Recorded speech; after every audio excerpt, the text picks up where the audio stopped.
আসসালামু আলাইকুম। আশা করি আপনারা ভালো আছেন। শূন্য থেকে চাকরির প্রস্তুতির তৃতীয় ক্লাসে আপনাদের সবাইকে স্বাগতম জানাচ্ছি। আমি খাদিজা আক্তার। আমি বিসিএস সাধারণ শিক্ষা ক্যাডারে আছি। আপনাদের জন্য এডুকেশন এবং ক্যারিয়ার রিলেটেড কন্টেন্ট তৈরি করি। আমার চ্যানেলে আপনাদের সবাইকে স্বাগতম। আমার ভিডিওগুলি ভালো লাগলে সাবস্ক্রাইব করে আমার চ্যানেলটির সঙ্গে থাকবেন এবং ফেসবুক পেজে ফলো দিয়ে আমাকে কমেন্টসে আপনার মতামতটি জানাবেন। এর আগে প্রথম এবং দ্বিতীয় ক্লাসে আমরা পার্টস অফ স্পিচ এবং নাউনের বিভিন্ন টাইপস শিখেছি। আজকের ক্লাসেও আমরা নাউনেরই একটা টাইপস শিখব, সেটা হচ্ছে জিরান্ডস। জিরান্ডস পড়তে গেলেই পাশাপাশি পার্টিসিপলটাও পড়তে হবে, কারণ জিরান্ডের মতো দেখতেই পার্টিসিপল, এবং এই দুইটা বিষয়ে কিন্তু কনফিউশন হয়ে যায়, যার কারণে এটা নিয়ে আমরা অনেক প্রবলেম ফেস করি এবং এখান থেকে চাকরির পরীক্ষাগুলোতে প্রায় কোশ্চেন আসে। যার কারণে আমরা এই বিষয়টি আজকে কভার করব এবং আমি আপনাদেরকে শুধুমাত্র চাকরির প্রস্তুতির জন্যই যতটুকু লাগবে ঠিক ততটুকুই শেখাবো। আমরা যারা ইংরেজিতে দুর্বল, আমরা কিন্তু শুধু পরীক্ষার প্রশ্নটা যেন পারি ততটুকুই শিখতে পারলে আমাদের জন্য এনাফ, বেশি ডিটেলস শেখার দরকার নাই। তো কথা না বাড়িয়ে শুরু করি। আজকে প্রথমে যেটা আমরা শিখবো সেটা হচ্ছে জিরান্ডস। দেখেন, নাউন আমরা এর আগে শিখেছি। নাউন বলতে বোঝায় যে কোনো কিছুর নাম, সাবজেক্ট হিসেবে নাউন কাজ করে। এখন এই জিরান্ডসটাও আমরা বলতেছি জিরান্ডও নাউন হিসেবে কাজ করে। তাহলে জিরান্ডটা আসলে কি? জিরান্ডটা যে ও যদি কোনো ভার্বের সাথে আইএনজি যোগ করা হয় তখন নাউন হিসেবে কাজ করলে সেটা জিরান্ড হয়। আমরা এটা দেখতে দেখতে শিখে যাব এবং এর পাশাপাশি আমরা পার্টিসিপলটা এই কারণে শিখবো যে পার্টিসিপল জিরান্ডের মতোই দেখতে, কিন্তু আসলে সে নাউন না। এখন এই কথাগুলো একটু জটিল মনে হচ্ছে, বাট উদাহরণ দেখলে আপনাদের কাছে সহজ হবে। পার্টিসিপল দুই ধরনের হয়, পাস্ট পার্টিসিপল হয়, প্রেজেন্ট পার্টিসিপল হয়। আমরা আজকে প্রেজেন্ট পার্টিসিপলটাই পড়বো।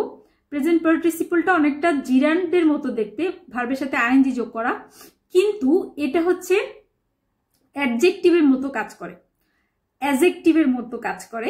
পার্টিসিপল দুই ধরনের হয়, পাস্ট পার্টিসিপল এবং প্রেজেন্ট পার্টিসিপল। আজকে আমরা প্রেজেন্ট পার্টিসিপল নিয়ে কথা বলবো। এই প্রেজেন্ট পার্টিসিপলটা অ্যাডজেক্টিভের মতো কাজ করে।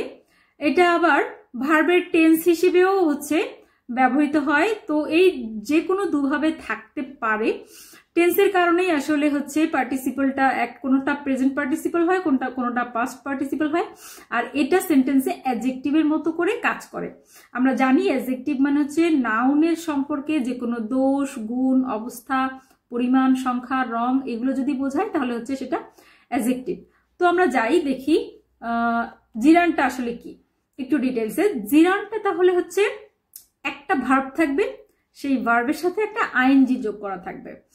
এই আইএনজি যোগ করার ফলে যে নতুন শব্দটা তৈরি হবে, ঠিক যেমন আমরা বাংলাতে কিন্তু সন্ধিতে দেখেছি অনেক নতুন নতুন শব্দ তৈরি করে, এখানে ইংরেজিতেও বিভিন্নভাবে নতুন নতুন শব্দ তৈরি করার কৌশল আছে। দেখেন, ট্রাভেল মানে কি? ভ্রমণ করা। তো এর সাথে যদি আইএনজি যোগ করা হয় হয়ে যায় ট্রাভেলিং। এই শব্দটাকে আমরা নাউন বলতেছি। নাউন মানে কি? কোনো কিছুর নাম বা বিশেষ্য, যেটা একটা বাক্যের মধ্যে সাবজেক্টের কাজ করে, কর্তার কাজ করে। আচ্ছা, আরেকটা কথা এখানে বলে রাখি, এই যে জিরান্ড বা নাউন, এটা আপনারা হোয়াট দিয়ে প্রশ্ন করলেই পাবেন। খুব সহজ, যদি হোয়াট দিয়ে প্রশ্ন করেন তাহলে আপনি বুঝতে পারবেন এটা নাউন, এবং যদি দেখেন আইএনজি সেটা জিরান্ড। আচ্ছা, আরেকটু দেখি তাহলে এই ট্রাভেলিংটা কিভাবে নাউন হিসেবে ব্যবহৃত হচ্ছে। দেখেন, যখন আপনি দেখবেন এই যে আইএনজি যুক্ত কোনো শব্দ বাক্যের শুরুতে ব্যবহৃত হয়েছে, ট্রাভেলিং ক্যান বি এক্সপেন্সিভ। আপনি এখানে আইএনজিটা দেখে বুঝতে পারতেছেন যে এই যে ট্রাভেল ভার্বের সাথে আইএনজি, তার মানে এটা জিরান্ড হতে পারে। বাট এটা জিরান্ড না পার্টিসিপল, এটা কিভাবে বুঝবেন? আপনি যদি হোয়াট দিয়ে কোশ্চেন করে উত্তর পান তাহলে বুঝবেন যে এটা জিরান্ড। কিভাবে? দেখেন, what is expensive? Travelling expensive. What can be expensive? Traveling can be expensive. The family enjoys traveling. The family enjoys what? Traveling. Maria was tired of traveling. Maria was tired of what? Travelling. তো আমরা তিনটা ক্ষেত্রেই কিন্তু what দিয়ে question করে উত্তরটা পাচ্ছি।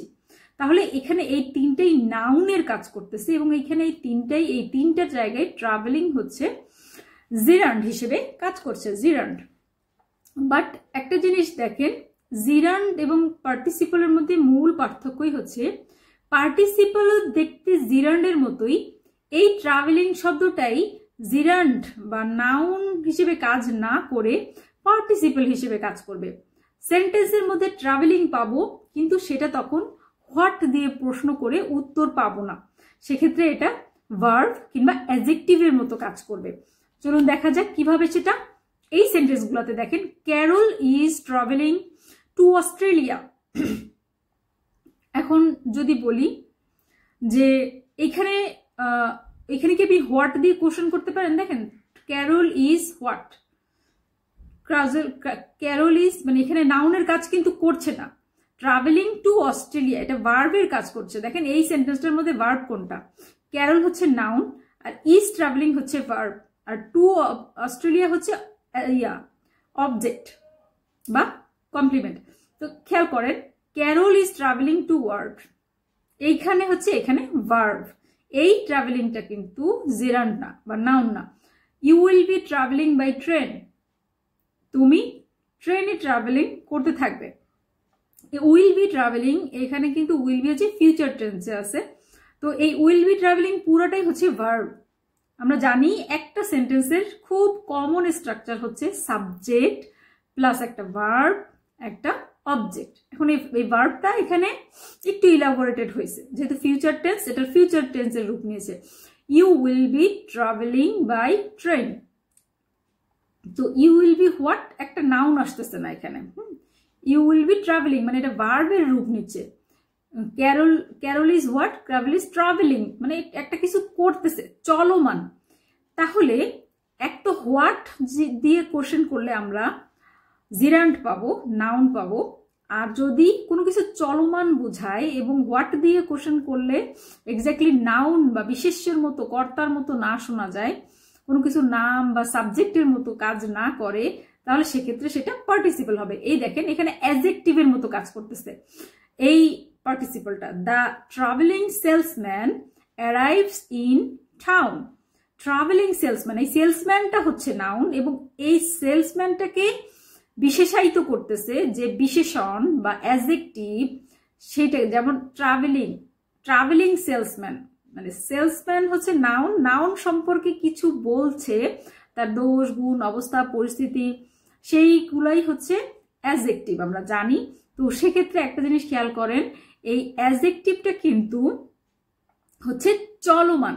এই পার্টিসিপলটা চেনার অন্যতম উপায় হচ্ছে চলমান কোনো কিছু বোঝায়, ঠিক আছে? তো আপনি যদি দেখেন চলমান কন্টিনিউয়াস কিছু বোঝাচ্ছে তাহলে সেটা হচ্ছে পার্টিসিপল, সেটা জিরান্ড হবে না।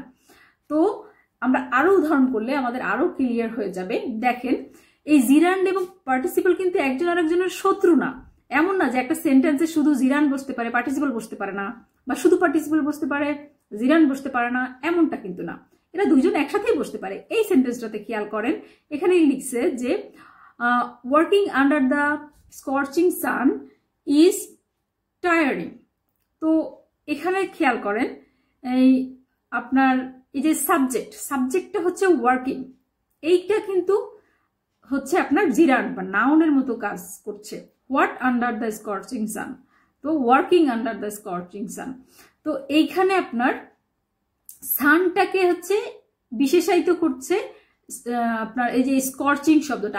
আপনি যদি এটার মানে নাও জানেন, এটার পরে যখনই একটা নাউন দেখবেন, অ্যাডজেক্টিভ কিন্তু সবসময় তার নাউনকে সামনে নিয়ে আগে বসে। অ্যাডজেক্টিভ মানে কি, সাবজেক্টের বা নাউনের হচ্ছে দোষ গুণ অবস্থা রং সংখ্যা পরিমাণ এই জিনিসগুলো। তাহলে নাউনকে সামনে নিয়ে যদি বসে, সান যেমন একটা সান একটা শব্দ, এটা একটা নাউন, আপনি এটা চিনতে পারছেন, তাহলে এইটা নিঃসন্দেহে এটা কখনো হচ্ছে সামনে একটা নাউন থাকলে সেটা কখনো হচ্ছে ইয়ে হবে না একদম সাথে সাথে, এর মাঝে আবার অফ বা অন্য কিছু থাকলে হবে না, ঠিক আছে?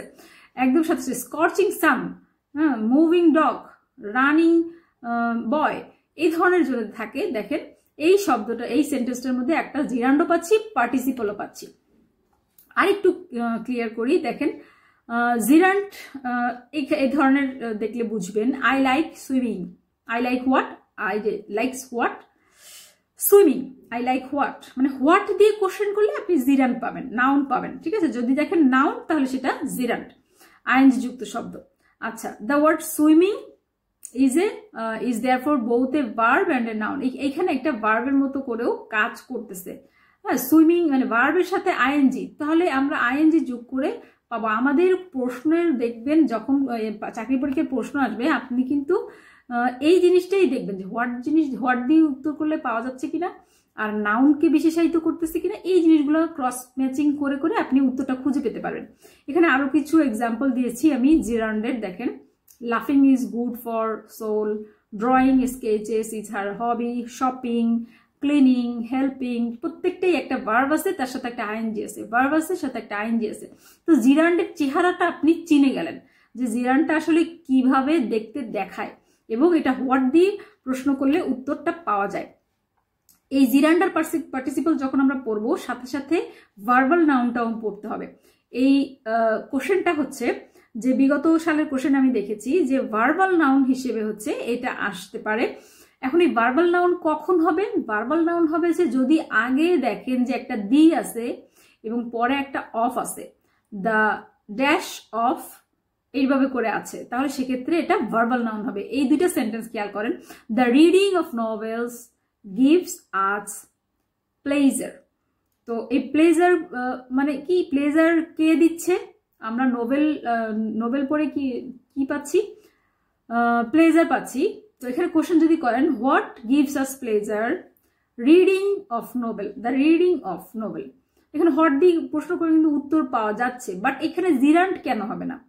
জিরান্ট হবে না এই কারণে, এখানে যদি আপনার অপশনে থাকে ভার্বাল নাউন এবং দেখেন যে আগে দিয়ে এবং পরে অফ আছে, সেক্ষেত্রে আপনি এটাকে ভার্বাল নাউন হিসেবে টিক দিবেন। একটা কোশ্চেন দেখেন এখানে, সহকারী শিক্ষক নিয়োগ পরীক্ষা 2022-এ এসেছে যে the reading of history is interesting. তো এখানে রিডিং কি হিসেবে ব্যবহৃত হয়েছে? অপশনগুলোতে দেখেন জিরান্ট কিন্তু আছে। তো আপনি রিডিং দেখে বুঝতে পারবেন যে এটা তো জিরান্ট, কারণ ভার্বের সাথে আইএনজি আছে, জিরান্ট। বাট আপনি যদি জাস্ট এই নিয়মটা জানেন যে আগে দি পরে অফ থাকে, তাহলে সেটা ভার্বাল নাউন হয়। এতটুকু জানলে কিন্তু আপনার আর কোনো কিছু চিন্তা করা লাগবে না। আর আপনাকে কনফিউশনে ফেলানোর জন্য এখানে জিরান্ট অপশনটা রাখছে। তো আপনি এইটুকু জানলে এটা ভার্বাল নাউন করতে পারবেন, এটা উত্তর দাগাতে পারবেন, ঠিক আছে। তো এখানে আর অন্য অপশনগুলো দিকে দেখার প্রয়োজন পড়বে না। আরো একই ধরনের আর একটা প্রশ্ন আসছে, দেখেন খাদ্য অধিদপ্তরে উপখাদ্য পরিদর্শকে, which is an example of verbal noun. Verbal নাউনের আরেকটা এক্সাম্পল দেখেন। যদি এভাবে ডিরেক্টলি কোশ্চেন আসে যে কোনটা ভার্বাল নাউন, সেক্ষেত্রে কিন্তু আপনি চোখ বন্ধ করে আগে দিয়ে খুঁজবেন, পরে অফ খুঁজবেন, আর অন্য অপশনগুলো আপনার দেখাই লাগবে না। এটা জানলেই আপনি এটা উত্তর দিয়ে দিতে পারবেন যে আগে দিয়ে পরে অফ থাকলে সেটা ভার্বাল নাউন। আচ্ছা, আরেকটা কোশ্চেন দেখেন, এটা হচ্ছে আপনার দ্য ওয়ার্নিং, এটা বিসিএস কোশ্চেন, এটা হচ্ছে 39তম বিসিএস যে আসছিল। The warning of the authority falls on deaf ears, here warning does the function of. এখানে আপনি দ্য ওয়ার্নিং অফ দেখেন, এখানেও দি আছে অফ আছে, বাট অপশনটাই দেখেন, অপশনের মধ্যে কিন্তু দ্য ভার্বাল নাউন কোথাও নেই। তো ভার্বাল নাউন যদি না থাকে, নাউন তো আছে, তাহলে নাউন হবে। তো আপনার অপশনের উপরেও কিন্তু অনেকটা ডিপেন্ড করে যে আপনি কোনটা দাগাবেন। তো ওয়ার্নিং শব্দটা দিয়ে বুঝতে পারতেছেন যে এটা কিন্তু জিরান্ডের মতো ব্যবহৃত, জিরান্ডের মতো কাজ করছে। ভার্ব ওয়ার্ন এর সাথে আইএনজি যোগ করা হয়েছে। তো আমরা ইংরেজিটাকে সহজ করে যদি শিখতে চাই, তাহলে সিম্পলি নিয়মটা শিখলে কিন্তু আমরা অপশনগুলোর মধ্যে খুঁজে পাবো। আপনারা কি ক্লাসটা বুঝতে পারছেন কিনা আমাকে হচ্ছে কমেন্টসে জানাবেন। আর আপনাদের কোনো পরামর্শ থাকলেও সেটা আমাকে কমেন্টসে জানাবেন। সবাই ভালো থাকবেন। পরবর্তী ক্লাসের জন্য আপনাদেরকে আগে থেকেই স্বাগতম জানিয়ে রাখলাম। আমার পরবর্তী ক্লাস আমি দ্রুত স্লাইড তৈরি করতে পারছি না, আমার কিছু ব্যক্তিগত কাজ থাকে বা হচ্ছে অনেক থাকে, কাজের প্রেশার থাকে। তো আপনারা সবাই ভালো থাকবেন, দোয়া করবেন আমার জন্য। আল্লাহ হাফেজ।